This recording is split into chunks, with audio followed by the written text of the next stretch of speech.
It was now the middle of March and a couple months had passed since Kurenai and Naruto confessed their love for each other. As he spent more time with the other women, they eventually confessed to each other as well. He had spent a few days with each team in teamwork training. He had found out Lee couldn't use his chakra except for small amounts, so he was still able to use chakra control exercises like the tree climbing practice and the water surface walking practice.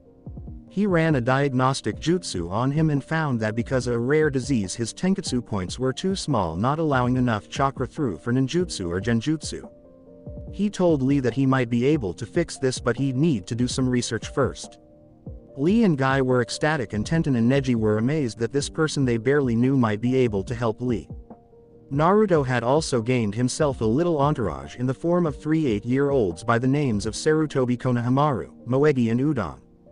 He had met Konohamaru while he was in the Hokage's office, and the little twerp barged in ranting on about his stupid tutor, then tripped over his scarf and blamed Naruto for tripping him, but after a hit to the head they got that settled out. They called themselves the Konohamaru Corps, and started calling him boss. He agreed to play with them every now and then. He had also finished creating the seals that would negate the Sharingan's copying abilities. He drew them all over his body and had Kakashi try to copy his moves. To say Kakashi and the Sandaime were surprised was like saying Naruto only had a small preference for ramen.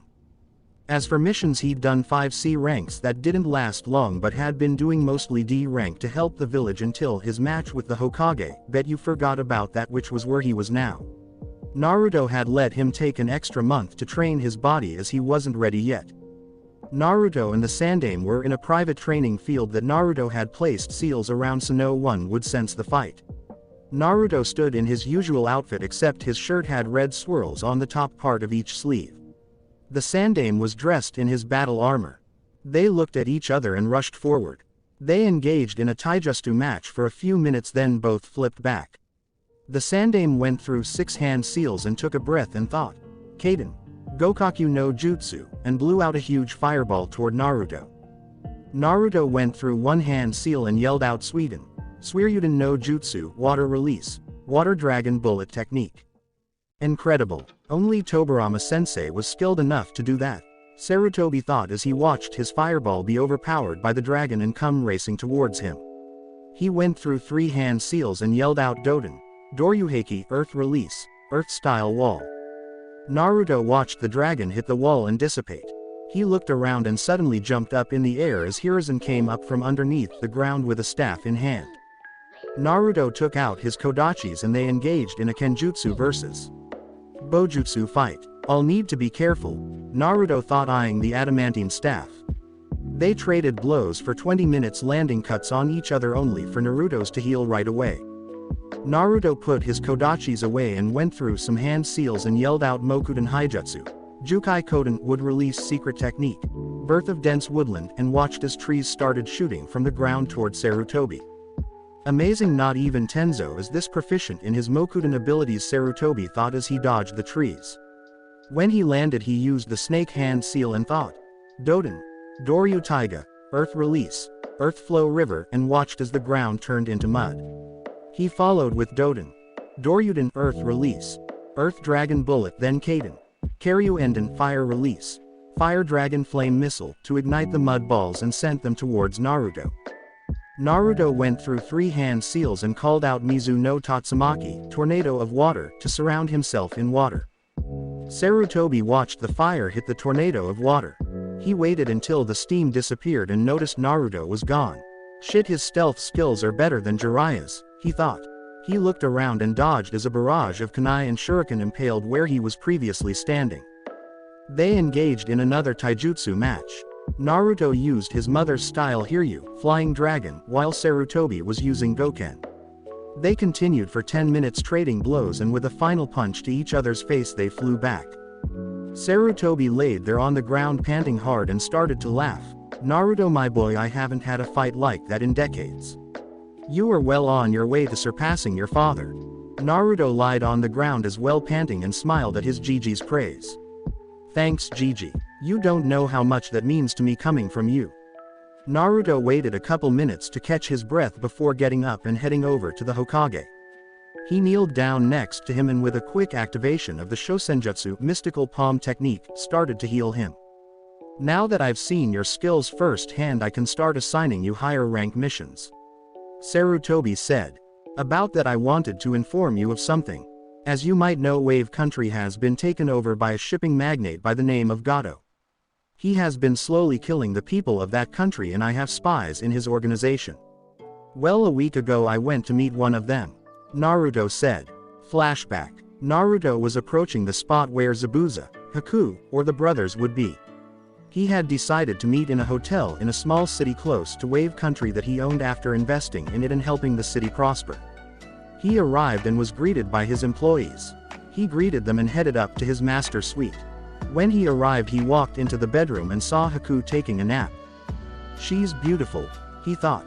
Besides the occasional memories from his clones that he'd sent to Kiri to see how it was going, it had been 2 years since he's seen her. She was now 16 and her body had further developed. She was only in her bra and panties, which were a baby blue. She had creamy skin that he just wanted to run his hands over. Her breasts had increased to a C cup. She had a flat stomach, long legs, wide hips and a heart-shaped ass. He walked up to her and slowly began kissing his way up her body. She started to moan and got louder as he squeezed her breasts. He finally woke her up when he kissed her. Haku was having a pleasant dream. Naruto was kissing her all over her body and it felt so real, but when she felt lips on her own, her eyes shot open. She saw who it was and smiled into the kiss, deepening it. They continued making out for 30 minutes before they stopped and lay on the bed together with her head on his chest. I missed you, Haku Haim. Naruto said. I missed you too, Naru-kun. Haku said. How are Zabuza and the brothers? He asked. They're fine. They have to strain themselves from killing Gato every day with the things he's doing to that country. Luckily we've been able to hide the civilians we've been ordered to kill when they start to act up, as Gato puts it. However, an opportunity has arisen. Haku said. Oh, how so? Naruto asked, raising an eyebrow. A master bridge builder named Tazuna has begun constructing a bridge that would connect to Fire Country. If he finishes it, Gato will lose his control on the country and he will not allow that to happen, and Tazuna knows it as well. He has collected whatever money left the people have and plans to head to Konoha soon to hire ninja to escort him back and guard him till he finishes the bridge. Gato had also hired a team of AIM nins right before I left, and one of them will most likely be a Junin. Haku said. Naruto kissed the top of her head and said, good work. When this Tazuna arrives, I'll have the Hokage assign me to the mission. Then whoever I come into contact with first, I'll issue the next of your orders. Haku nodded her head into his chest. They talked for a couple hours, catching up. When the sun started to set, they went out for dinner at one of the nicer restaurants in the city. They chatted some more, answering some questions Haku had about the women in Konoha he was with. When they were done, they headed back to their room, undressed to their underwear and cuddled, falling asleep shortly after. Noon the next day, they were standing in front of the path toward Wave Country. Naruto took Haku in his arms and kissed her. They broke apart and he said, be careful, Haku-chan. I'll see you and the others soon. I love you. Haku smiled and kissed him and replied, I love you too, Naru-kun. With a final kiss, Naruto watched as she left, then he turned around and headed back to Konoha. Flashback end. This bridge builder should be arriving soon if he's not already here. Naruto said. Hiruzen nodded his head as Naruto informed him. Very well then. When this bridge builder requests his mission, I'll let you join. Sarutobi said. Naruto nodded his head, and after Naruto got rid of the seals, the two bid each other farewell. A couple days later, and the Hokage had still not alerted Naruto of the bridge builder. Deciding to go check up on the old man, he headed over to the Hokage tower. When he arrived, he saw Kakashi's team walk into the office with a cat. Before Kakashi could close the door, Naruto walked in and took a seat on the couch and watched as Sai handed the cat to its owner. Oh, my precious little Tora. I missed you so much. I'm never letting you go. Madam Shijimi said, rubbing her cheek against the cat. Haven't I told you to be gentler with Tora, Shijimi? Naruto said, catching everyone's attention. Sakura and Sasuke were shocked at how he spoke to the wife of the fire daimyo, and Sakura was about to yell at him until Shijimi spoke up. Ah, Naruto-kun. I haven't seen you in a few months. How are you? Are you eating enough? Is the Hokage treating you right? When are you going to visit again? Shijimi ranted on as she hugged him. Sakura and Sasuke were even more shocked at the display as was Sai, but he was able to hide it. Naruto chuckled and said, I'm fine. The Hokage has been taking good care of me. Now what is this I hear about Tora running away again? Shijimi blushed a little bit and pouted, saying, but she's just so cute and I can't help myself. Naruto gave a mock glare and said, that may be true, but do try to restrain yourself a bit more when you are hugging her. I'm sure she'd appreciate it. Isn't that right, Tora? He said, then asked Tora, who jumped into his arms during the speech. She gave him a meow and he scratched her head. He handed Tora back to Shijimi, who gave a kiss to his cheek that left lipstick and bid the others goodbye. Sarutobi and Kakashi were laughing at him and his eye started twitching. What? He asked. My Naruto-kun going after married women and the Fire Lord's wife no less. Kakashi chuckled. What? He asked again. Kakashi pointed to his cheek and Naruto raised his hand to it and wiped it. He spotted the lipstick and looked back at the Hokage and Kakashi and huffed, saying, grow up. He headed toward the bathroom in the office to wash it off. Sarutobi chuckled some more before coughing, getting the others' attention. Alright, let's see what we have here for Team 7. There's painting Mrs. Kaide's fence, picking up the trash at the one of the park, sir. He was interrupted by a shout of, Tora-chan, come back. He continued, catching Tora. Sasuke lost it and yelled, no no no. I will not do these stupid missions again. Give us a harder mission, Hokage-sama. With me and Kakashi nothing can go wrong. The others were surprised that Sasuke was the one who lost it, that Iruka, who was aiding handing out missions, was speechless, while Kakashi grumbled, handing some money to Naruto, who had walked back in during the rant. The Hokage looked at the missions on his desk and saw what he was looking for. I believe I have just the mission for you. It is AC rank. You are to escort bridge builder Tazuna back to Wave Country and guard him from possible bandits until his bridge is complete. The Hokage said. Iruka was broken from his brain freeze and spoke out, are you sure, Hokage-sama? Are they ready for AC rank? The Hokage looked at Kakashi, who said, I believe my team is qualified for AC rank mission, Hokage-sama. The Hokage nodded when Naruto spoke, if it would make things easier perhaps I should join Team 7 on this mission. This is what we agreed to anyways. The Hokage smiled and nodded at that. Alright then, time to meet the client. The Hokage said, then pressed a button telling his secretary to let Tazuna in. The door opened and Naruto could smell the sake coming off of him. Tazuna walked in and looked at the team. He snorted and said, this is what I get. An emo, a girl who looks like she can barely pick up a stick, a pale looking something, and a scarecrow. Naruto walked over to Tazuna, grabbed his bottle of sake and took a swig. He handed it back to Tazuna and said, not bad, but the stuff in Kiri is better. Name's Uzumaki Naruto and I'll be joining this little party. Tazuna thought, Uzumaki? It couldn't be. I must be hearing things, then regained his composure and chuckled a bit. I like you, kid. Good to know someone knows how to have fun, Tazuna said. Kakashi spoke. We leave 10 a.m. tomorrow. Meet at the gate. With that he nodded toward the Hokage and left with a Shunshin no Jutsu. Kakashi's team bid the Hokage goodbye and left through the door. Naruto turned to leave when he heard Tazuna say, so Kiri-ha. Naruto laughed and said, I'll give you a taste once we finish your bridge and free Wave Country from Gato. Tazuna froze in his tracks and saw the serious face on Naruto when he saw him turn around. Oh yes, I know about Gato. I have had spies in his organization for a few months now. You can rest assured that the civilians that he's sent my spies to kill have been able to hide them so they are still alive. I also know he'll do anything to stop that bridge from being completed, such as sending the nin he's hired to kill you, which would make this AB rank mission easy. If you just told the truth from the beginning, the Hokage could have figured something out. We are not cold-hearted people, Tazuna, and I do not appreciate not being informed of information that could get those kids who just left here killed. The only other person who will know of this will be Kakashi, who I'll inform tonight. You will act as if you would have if we did not have this conversation. Is that clear? Naruto said. Tazuna gulped and nodded, then left the room. Naruto looked back at the Hokage and said, later, Gigi. The Hokage replied, be safe, Naruto-kun, and watched as Naruto left.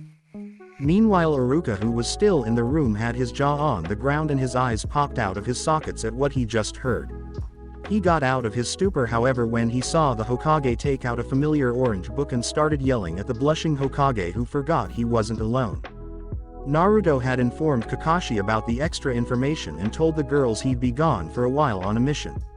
When he arrived at the gate it was 9:58 a.m. He nodded toward Tazuna, who nodded back, and at Sai, who nodded back as well. He would have said good morning to Sakura, but she was busy pestering Sasuke.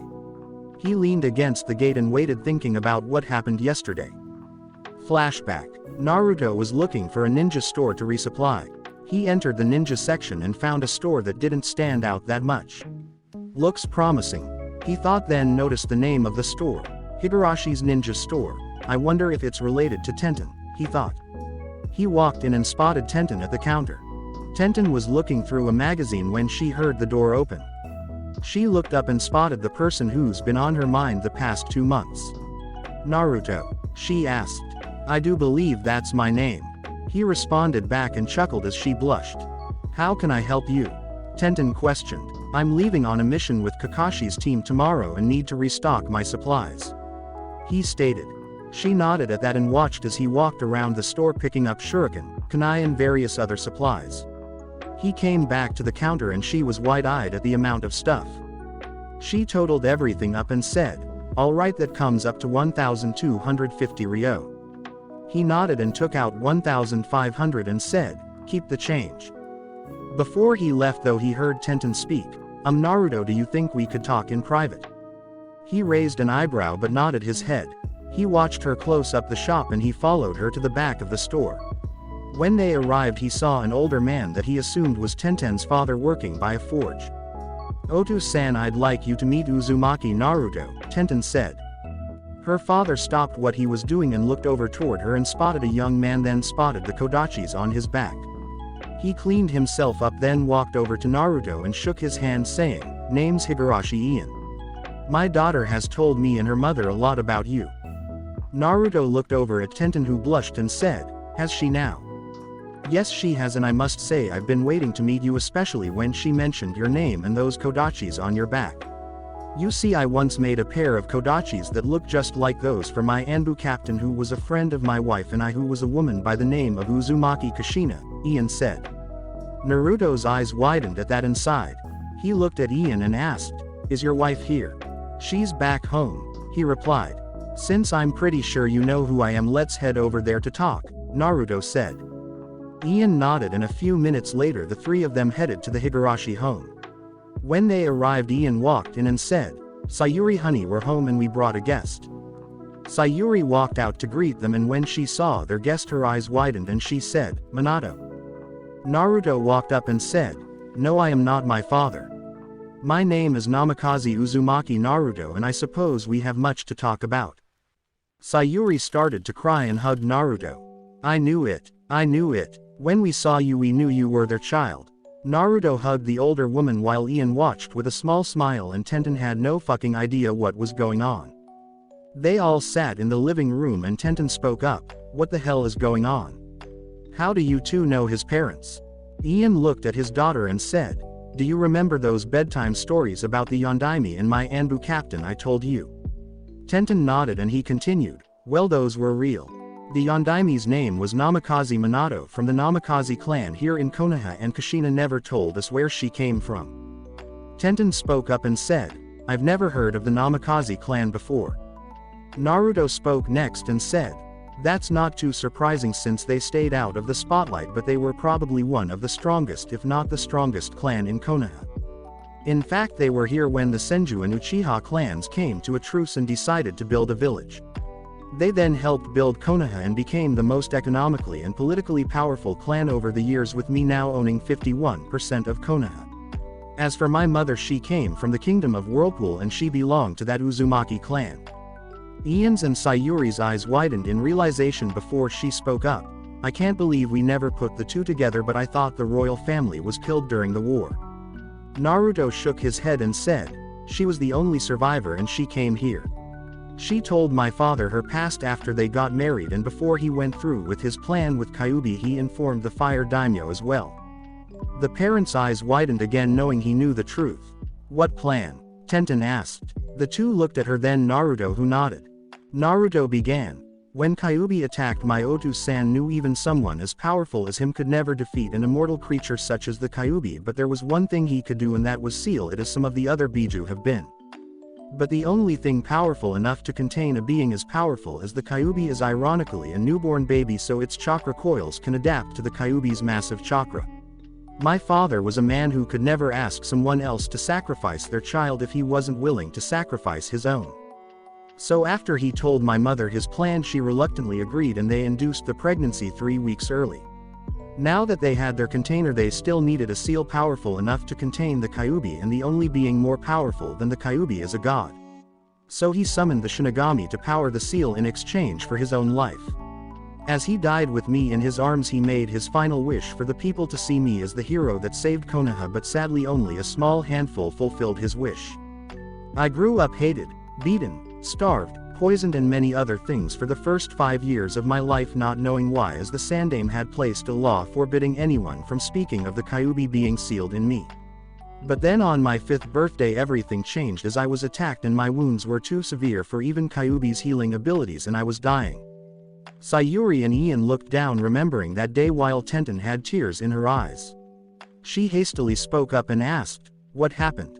He smiled at her and said, "I met Kyuubi, Shinigami, and my parents, and learned the truth of why Q-chan attacked, as well as other things." They looked at him and asked, "Chan?" He laughed and said, "Kyuubi is a female and the first love of my life." The others had their jaws on the floor, and he continues, "Perhaps I should show you what my life has been since Kyuubi has been in me up to now." With that said, he flashed through 15 hand seals too fast for any of them to see and called out, "Ninpo, Mukanran Waza, ninja art, life viewing technique." Tenten and her parents watched Naruto's life as the others had. Ian and Sayuri were surprised to see their friends again, and all three were surprised when they saw Kyuubi. Sayuri had to hit Ian over the head to make him close his jaw and stop drooling when he saw Kyuubi in her human form, as well as some of the other women in Naruto's life. In 5 minutes it was all over, and Ian was hugging Sayuri, and Naruto got up to hug Tenten as she had a few tears coming down her face as well.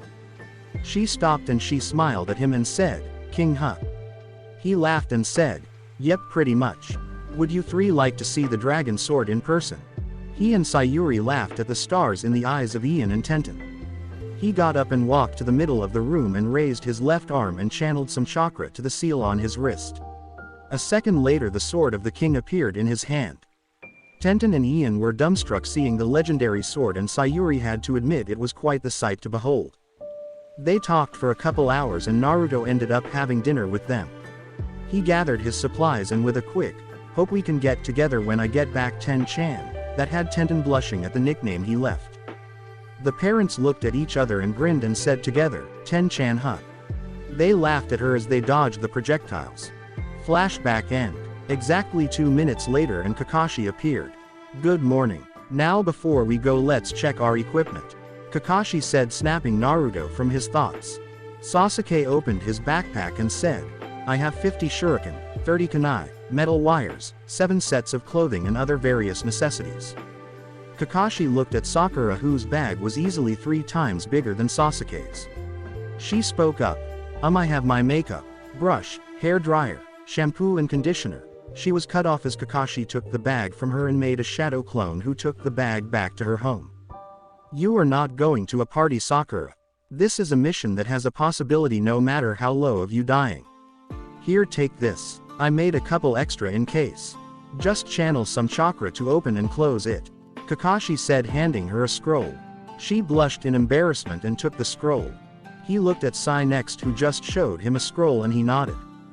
He looked at Naruto, who was wearing his cloak, and said, "Do I need to ask?" Pointing to his flak jacket. Naruto just grinned. "Alright, we'll head out with Sai in front, Tazuna in the middle with Sasuke on his left, and Sakura on his right with Naruto and me bringing up the rear," Kakashi announced. They all nodded at that and left through the gate toward Wave Country. A few hours into the mission and Sakura started to talk. "Anyo, Tazuna-san, doesn't Wave Country have any ninja?" It was Naruto who spoke up. "There is no ninja village in Wave Country, Sakura." While there are other ninja villages besides Konoha, only 5 can have their leader be called a kage.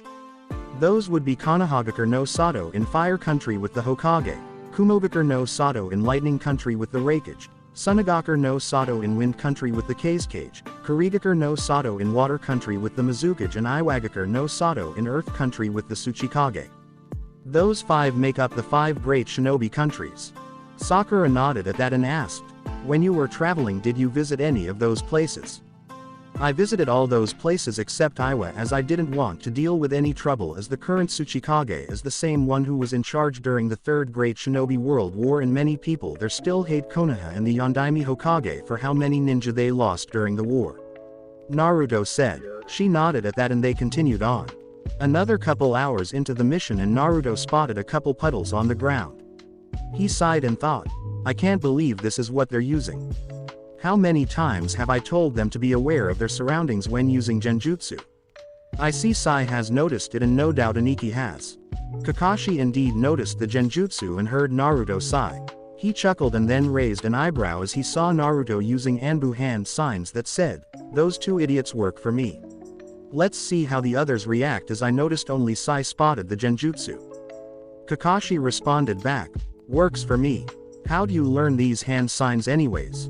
Naruto chuckled and responded through hand signs saying, "A ninja never reveals their secrets, Aniki." Kakashi just sighed at that, knowing it was true, and let it drop. Kakashi and Naruto jumped into the trees to watch, and when the others passed the puddle the brothers acted. They knocked out Sasuke first when he passed the puddle, and when Sakura saw Sasuke fall, she of course screamed out and shouted, "Sasuke-kun." The brothers then went after Sakura to shut her the hell up and were about to succeed until Sai intercepted them. Before they could continue, a commanding voice made itself known. "Guzu. Maizu, stand down," Naruto commanded. Sakura was wide-eyed for a couple seconds before her brain rebooted and she shouted out, "Naruto-kun." Kakashi-sensei. She was unaware that she added the "kun," but the others heard her, including Naruto. Guzu and Maizu jumped back and kneeled in front of Naruto and together said, "Heika, Your Majesty," catching the attention of Sakura, Sai, and especially Tazuna, who thought, "It couldn't be. I thought I just imagined it, but not Sasuke, as he was still unconscious. How many times have I told you two to be aware of your surroundings when using genjutsu? You two used a puddle when there isn't a cloud in the sky and it hasn't rained in weeks. Also, there are no tracks of any recent activity on this road of anyone else using it that might have spilled a large amount of water," Naruto said. The two looked down and said, "Forgive us, Naruto-sama. It's all right. Just continue to train and try to remember your training from now on," Naruto said, placing a hand on Guzu's left shoulder and Maizu's right shoulder. "Now stand and tell me, what news do you have for me?" Naruto asked. They both lifted their heads and stood up. Guzu spoke first. "Gato is getting impatient with Zabuza Dono. Naruto's knights will have Dono added to their names, and his wives, future wives, will have Sama as well. He has started to threaten the villagers more, asking where Tazuna is." Maizu spoke next. "So far he hasn't ordered any to be killed, but it's only a matter of time. Also, the AIM nins Gato hired arrived a few days ago. They consist of 3 genins and a female junin by the name of Hisame and another junin by the name of Rokusho Aoi." Naruto smirked when he heard that. "Hopefully that traitor still has the Raijin no Ken, Sword of the Thunder God, and I can retrieve it." He still couldn't believe how lax the security in Konoha had gotten for a genin to be able to steal the Nadime's sword. "Alright, good work. With our current pace we should arrive at Tazuna's residence by tomorrow night. Go ahead and inform Haku and Zabuza of our presence," Naruto said, then smirked and whispered so only the brothers could hear.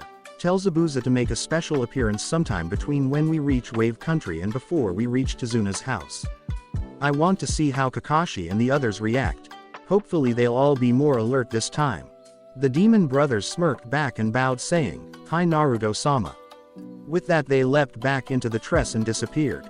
When Naruto turned around he saw everyone looking at him, including the now conscious Sasuke. He quirked an eyebrow and said, "Can I help you?" Sakura had a vein on her forehead and shouted, "Can I help you? Can I help you? What the hell just happened?" Naruto shook his head and said, "First off, Sakura, you must learn to control your anger. For all we know there could be others out there who could mean us harm, and with you shouting like you just did you could have just given them our location. Remember, you are a ninja and ninja are supposed to use stealth, and shouting all the time is not stealthy. Sakura had the decency to blush in embarrassment at that. He continued, now for those two, they work for me. I knew what to expect on this mission since I have them working as spies in a certain organization ran by a little fat midget by the name of Gato, which is why I requested the Hokage assign me to this mission before Tazuna even requested it. The Sandaime and Kakashi know what is going on, as does Tazuna, who I informed that I knew what was happening in his country right after you all left the Hokage's office. This mission has been upgraded to a rank with a group of AIM Nin consisting of 3 genin and 2 junin being hired by the same man who is trying to kill Tazuna. The 3 genin looked wide-eyed at that, including Sai, which Naruto noticed. Looks like Danzo's little root training doesn't completely erase emotions, and I just need to wait a little longer until I talk to him. Sakura spoke again. But why did they call you, Your Majesty, and add Sama to your name? Sasuke's eyes widened again when he heard that. Naruto simply replied, that is one of my secrets that I'm not comfortable sharing with you yet. When I know I can completely trust you, then I will tell you. Of course it won't matter after the Chunin exams, he mentally added. The 3 genin nodded at that, with Sakura and Sasuke not being very happy with it, not hiding their anger one bit. While with Tazuna, he was thinking of everything he heard about Naruto. If he heard correctly when he said his name was Uzumaki, and now there are 2 people calling him Heika, then if he was who he thought he was, then this was huge. After a few minutes they continued on their way toward Wave Country. They spent the night camped out, and Naruto and Kakashi would notice Tazuna taking quick glances at Naruto as if trying to determine something. The next morning they were on their way again when they came to the end of the road and saw a man with a boat. Ah, Tazuna, there you are. Are these the ninja you've hired? The man said, then asked. Hi, these are them. Can you take us across? Tazuna asked. The man nodded and they all boarded the boat. About 10 minutes later they started to see the bridge. Impressive, isn't it? It'll be my greatest work yet, they heard Tazuna say. It is indeed impressive, Tazuna-san. It'll be the biggest bridge I would have seen so far in my travels. Naruto said. They spent another 20 minutes till they reached the other side around noon. Thanks again, Tazuna said. No problem. Just finish that bridge, the man said. The others thanked him and continued on their way, with Kakashi up front this time and Sai in back with Naruto. A couple hours later and a heavy mist started to roll in. Naruto held in his smirk and thought, I can sense Haku-chan's presence 200 feet to our left watching us, which means Zabuza must be close. A few minutes later everyone started hearing a whizzing sound. Kakashi's eyes widened and he yelled, get down. With that he dropped down, as did the others as Sasuke grabbed Tazuna. Naruto just moved to the right a bit as the sword came by less than an inch from his face. When the others got up they saw a man standing on the sword as it was lodged in a side of a tree. He had on a bark blue shirt, a dark blue anbu pants. The bottom half of his face was covered like Kakashi's, but instead of a face mask he wore bandages. On his forehead he wore a Kiri Hitai Ite. Kakashi looked at Naruto, who tilted his head toward Zabuza and smirked. Kakashi sighed and thought, damn, Otuto making me fight one of his knights. Kakashi straightened up and looked at Zabuza and spoke. Momochi Zabuza, a rank missing nin and former member of the 7 ninja swordsmen of the mist. Left Kiri after a failed assassination attempt on the Yondaime Mizukage. Zabuza watched as Naruto smirked at Kakashi and had to hold in his laugh when he saw Kakashi's face. He listened to Kakashi and replied, if it isn't Sharingan, no Kakashi. This ought to be an interesting battle. Then watched as Kakashi lifted up his Hitai Ite, revealing his Sharingan, and chuckled, bringing out the Sharingan already. I'm honored. Sasuke was listening and was left speechless as his mind was racing when he learned Kakashi had the Sharingan. Kakashi raised his voice and said in a commanding tone, leave this fight to me. This guy is way out of your league. With that said he charged forward, engaging Zabuza. Same fight scene in anime except Kakashi doesn't faint. Naruto watched Haku disguised as a hunter nin take Zabuza away. She's improved with her Senbon, he thought. He looked over at Kakashi and said, I need to do a couple of things. Are you alright on your own for a couple hours? Kakashi nodded, having a good idea what he wanted to do. Yeah, I'm good. We'll meet you at Tizuna's when you return. Naruto nodded and used a Yogan Shunshin no Jutsu, lava body flicker technique, and the others watched and could feel the heat as lava rose from the ground encasing him, then dropped to the ground, receding back into the earth, and he was gone. Sasuke's fists were clenching, thinking, that power should be mine. I need it to defeat him. While Kakashi thought, so he's mastered his Yogan nature manipulation already. Tizuna was more certain who Naruto was, seeing that as he had seen it before a long time ago.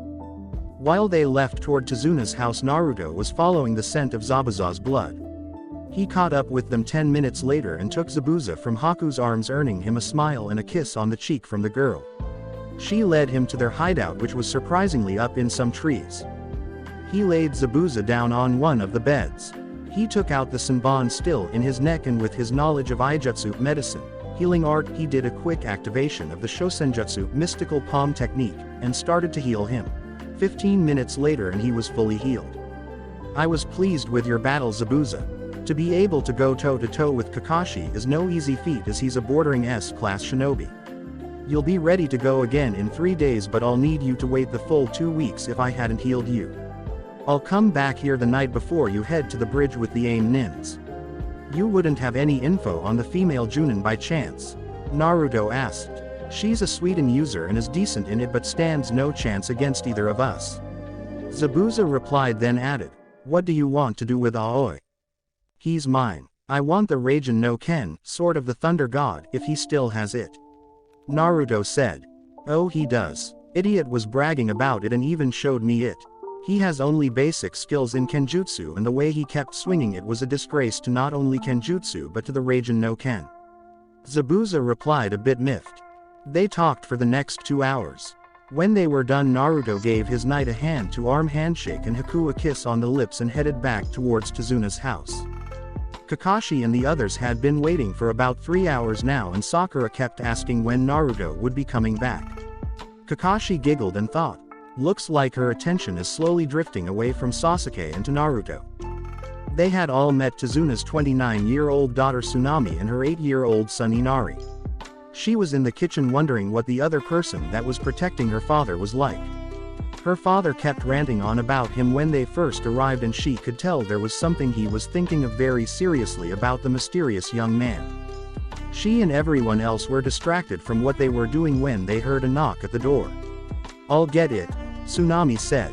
Kakashi could already sense the powerful chakra on the other side and knew who it was.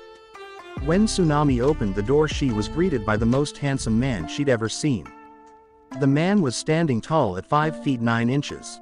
He had blue eyes and blonde spiky hair that reached the bottom of his neck, with his bangs covering his Hitai on his forehead.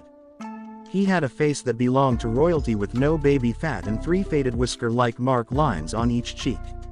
She could see the body he had through his clothes that fit him nicely. He was wearing black steel-toed boots, black Anbu pants, a long dark blue sleeved shirt that had a red swirl on each shoulder that she thought looked familiar, and a customized flak jacket that had many more pockets than the usual flak jacket. On his left thigh he had his weapons holster containing his shuriken and kunai. Over that he was wearing a white cloak that had a picture of a storm with winds creating waves and whirlpools on the back, with red-orange flames on the bottom of the cloak. He had his kodachis strapped to his lower back that were hidden behind the cloak. Naruto was also quite surprised when he saw who opened the door. It was a woman in her late 20s, but she was still one of the most beautiful women he'd seen. She had long dark blue hair that framed her face. She had an amazing body that even some kunoichi would kill for, with firm and perky CC cup breasts, a flat stomach, long lean legs, wide hips, and an ass that was perfect. He smiled at her, making her blush a little. Hello Ms. I didn't know Tizuna had such a lovely daughter. May I come in? He asked. Tsunami blushed harder at his compliment and somehow found her voice and said, forgive me. Of course, come right in. May I ask the name of the person who has my father so enthralled? Naruto looked behind her at Tizuna, then back at her. Of course. My name is Uzumaki Naruto. May I know yours? Tsunami, she said, starting to understand why her father was so interested in this young man when he introduced his name, especially his family name. Naruto smiled and took her left hand and kissed it, making her blush. Well, thank you for letting us stay in your home, Tsunami-san. Naruto said. Kakashi giggled at the scene while Sakura was feeling jealous. Tsunami replied back, "Oh, it's no problem for the people protecting my father. Well, at least let me help you around the house. I have become quite the cook, cleaner, carpenter and builder over the years. If you need anything at all, don't hesitate to ask, okay?" Naruto asked her, smiling into her eyes. Tsunami felt herself get lost in those blue orbs before she whispered back, "Hi." "Excellent. Well then, for tonight let me make dinner for all of us with the food I brought with me and you can help me," Naruto said, grabbing Tsunami's hand, making her blush again at how her hand seemed to fit perfectly in his. Tazuna watched the whole thing with his jaw on the ground. He couldn't remember seeing Tsunami blush like that. Naruto and Tsunami spent the next couple hours in the kitchen. Tazuna and Inari were shocked when they heard Tsunami laughing and giggling so much while in there. A few of them tried to sneak a peek at what they were cooking, as it all smelled delicious, only for them to be thrown out of the kitchen or were walked out in a daze after getting a kiss on their forehead, Sakura of course. Time finally came and they were all shocked at all the different types of dishes on the table. "Naruto, where did you get all this food?" Tazuna asked. "I stopped at a few stores and picked up some supplies. I knew how Wave was, so I decided to help a bit while we're here, and tomorrow we can help spread out the remainder of the food. Trust me, there is plenty. I love storage seals," Naruto said, making Tsunami giggle as she had been amazed when he explained them to her when she asked how he could store so much food. Tazuna let a couple tears fall, then bowed toward Naruto and said, "Thank you. Thank you for everything. You knew since the beginning that I lied, but you still agreed to help us. I can never repay you." Naruto walked over and put a hand on Tazuna's shoulder. "You can repay me when you finish your bridge and Wave Country is free from Gato's grip." Tazuna nodded at that and grinned, saying, "Then the sake." Naruto laughed and said, "Then the sake." It was night time, and during dinner Naruto noticed the slight movements Inari was making. He could see the anger in the boy's eyes. He was about to ask what was wrong when he heard him say, "Why? Why do you fight? There's no way that you can beat Gato and his men. You'll just get yourself killed like everyone else. You think you can come here and everything will be alright again? None of you know how much we suffer and how hard life is for us." With that, Inari ran upstairs into his room and slammed his door. Kakashi was watching Naruto during the speech and was wondering how he would react. He could see the anger in his eyes but was glad at how mature he had become over the years, and a bit sad knowing why he had to grow up so fast. Naruto closed his eyes and said, "He lost someone precious to him, didn't he?" Tsunami and Tazuna were shocked at the question and nodded. Tazuna looked at his daughter and saw her nod. He took a swig of his sake and began, "A few years ago we had a pretty bad storm.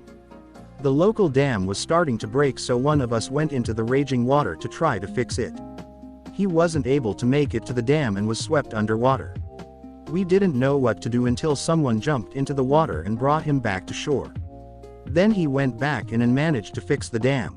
We learned his name was Kaiza, who was a traveling fisherman who came to the land of waves to seek new opportunity. Over the years he became the father Inari never had and the brother and son Tsunami and I never had. When Gato arrived, Kaiza tried to stop him from taking over the country, but he was captured and publicly beheaded in the town square by Gato to show what happens to those who oppose him." Sakura was horrified at what she heard. Sasuke looked down while Sai still had his emotionless face. This wasn't the first time Kakashi heard something like this, but it still shocked him what humans were capable of. Naruto was looking over at a picture that was torn, missing what he assumed was Kaiza and a younger Inari. He got up and said, "Thank you for the help, Tsunami-san. I'm going to go check on Inari and bring up his plate, as I noticed he barely touched it." Tsunami gave him a grateful smile and watched him head up the stairs and couldn't help but notice his ass even in the somber mood.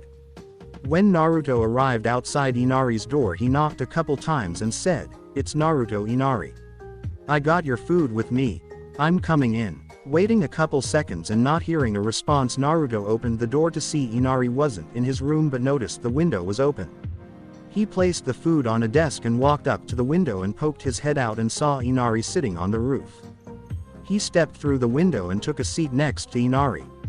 "I heard about Kaiza. He sounded like a brave and wonderful man," Naruto said, looking up to the stars as Inari looked at him. "I can't help but think that he would be disappointed in how you're acting." You have a mother and grandfather who love you with all their heart, who would die for you, and when they see you are hurting it hurts them too. I know life seems hard and unfair right now, but it will get better if you're willing to fight for it like Kaiser did and like your grandfather is doing now. He is risking his life building that bridge so you can have a better life tomorrow. Inari looked at him and asked, "But what can I do? I'm just a little kid. I don't want to see my mother and grandfather hurt." Naruto looked down at Inari and smiled. "Have faith in yourself and others. I can teach you some basic ninja techniques while we're here. But most importantly, help your mother and grandfather become happy again." Inari nodded at that with a small smile, and Naruto told him to wait here. When he came back, he had Inari's plate of food. "Thought you might be hungry as I noticed you didn't eat much," Naruto said, then chuckled as Inari's stomach rumbled. An hour had passed as they watched the stars together, and Inari had fallen asleep. He wrapped him in his cloak to keep him warm. He looked over toward the window and said, "You can come out, Tsunami-san." Tsunami stepped through the window and took a seat next to Naruto. She looked at him as he lay on his back looking at the stars with Inari cuddled up against him. "Who are you?" she asked. He looked at her with his blue eyes looking at her black eyes and said, "Your family is not from Wave Country, is it?" She shook her head, and before she could respond he said, "Whirlpool Kingdom, right?" "How?" Tsunami asked.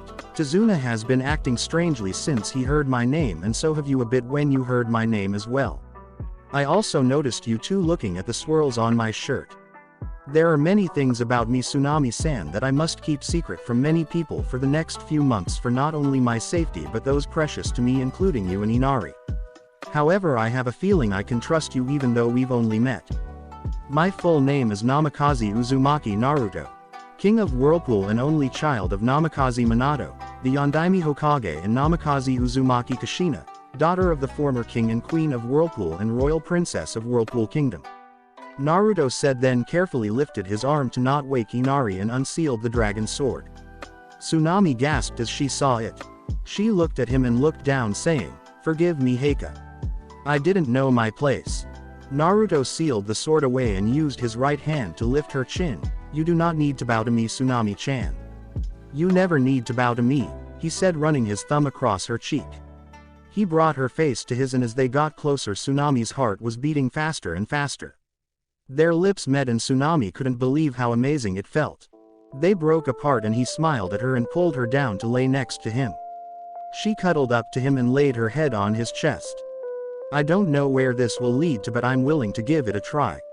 I can't say I love you yet, but with time I know I will. There is also something else you need to be informed of if we are to see where this leads," Naruto said as she looked up to his face. "Because of a law in Konoha that deals with bloodlines, I am allowed to marry at least 60 girls there alone. There are already other women in my life who love me and I them who are aware of this and have agreed to share me. I will not pressure you into answering now and will let you think it over," Naruto said as he kissed her forehead. The two laid there watching the stars as Inari slept. Over the next 2 weeks, Kakashi had Team 7 work on increasing their chakra control with the tree climbing practice exercise.